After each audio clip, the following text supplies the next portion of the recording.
కమలాకర్ మావి గారిని పొడిచిందెవరో మావి గారికి తెలుసు. ఆయన చెప్పరు. ఎస్.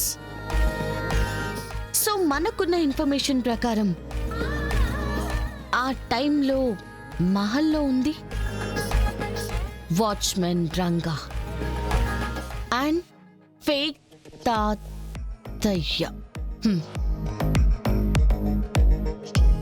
అలాగే నేను ఆ రోజు చూసిన రౌడీలు కూడా ఉన్నారు. కానీ మనకి వాచ్మెన్ రంగా తప్ప మిగిలిన వాళ్ళెవరో తెలీదు. అటాక్ జరిగినప్పటి నుంచి రంగా కనిపించట్లేదు. అంటే ఈ రంగా అటాక్ చేసి ఉండాలి, లేదా అటాక్ చేసిందెవరో చూసి భయపడైనా పారిపోయి ఉండాలి. సో ఈ కేసులో మనకున్న ఒక సాలిడ్ లీడ్ రంగా మాత్రమే. కేడి రంగా ఫోన్ స్విచ్ ఆఫ్ అయింది. ఇంటికి వెళ్ళలేదు. ఫ్రెండ్స్ దగ్గర, ఫ్యామిలీ దగ్గర ఎక్కడ లేడు.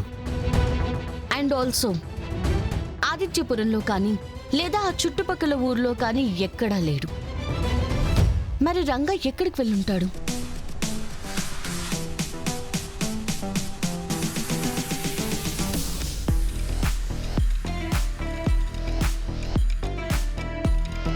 రంగా మహల్ నుంచి ఎలా ఊరు వెళ్ళిపోయాడని మనం అనుకున్నాం. ఆ రూట్లో ఆటోస్ తప్ప ఇంకేం రావు కదా జేడి. సో ఆ టైంలో వెళ్ళిన ప్రతి ఆటోని మన వాళ్ళు ఎంక్వైరీ చేశారు. మరి బస్సెస్ని ఎంక్వైరీ చేశారా? మ్యామ్, మహల్ నుంచి నియరెస్ట్ బస్ స్టాప్ 5 కిలోమీటర్స్ ఉంది. సో అంత దూరం నడుచుకుని వెళ్లే ఛాన్స్ లేదని ఎంక్వైరీ చేయలేదు మ్యామ్. అక్కడే మనం తప్పు చేశాం రమ్య. ఆదిత్యపురం నుంచి టైం 1 లోపు 3 బస్సెస్ వెళ్ళాయి. So number 1 Nandigama, next 1 Kangicharla and third 1 Paritala. First 2 పెద్ద టౌన్స్ జేడి. బస్లో ఎక్కువ క్రౌడ్ కూడా ఉంటారు. దాక్కోవాలి అనుకున్నవాడు పోలీసులు రెగ్యులర్గా తిరిగే ప్లేస్కి వెళ్ళడు. కరెక్ట్గా చెప్పావు కేడి. సో ఇవి 2 టౌన్స్, వెళ్ళే ఛాన్సే లేదు.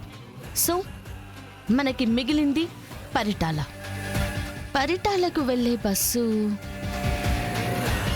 ఆ రూట్లో రంగా వాళ్ళ రిలేటివ్స్ ఎవరైనా ఉన్నారా?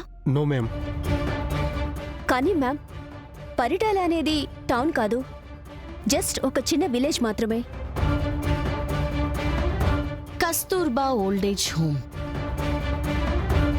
ఉంది అక్కడే కదా? అవును జేడి. రంగా ఎవరికంటా పడకుండా దాక్కోవడానికి ఇంతకంటే బెస్ట్ ప్లేస్ ఉండదు. సో రంగా ఇక్కడే ఉన్నాడు, పరిటాల. వెళ్దాం పదండి.